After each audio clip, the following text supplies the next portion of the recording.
a role in the film. Actually, hindi siya role eh. Kasi kami, Wow!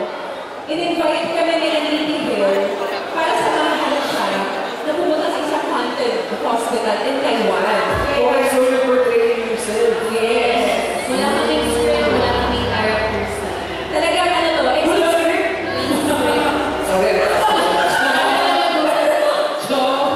parang ganun-ganun yung gulat namin. Hindi kasi as an actor na-appreciate ko yung gano'n na lahat kayo, kung ano yung bit-bit ninyong kaalaman doon sa pelikula, yun yung sasabihin mo kung character or Alam mo, sayang. Sana natawagan ka rin ng Enrique para dito as your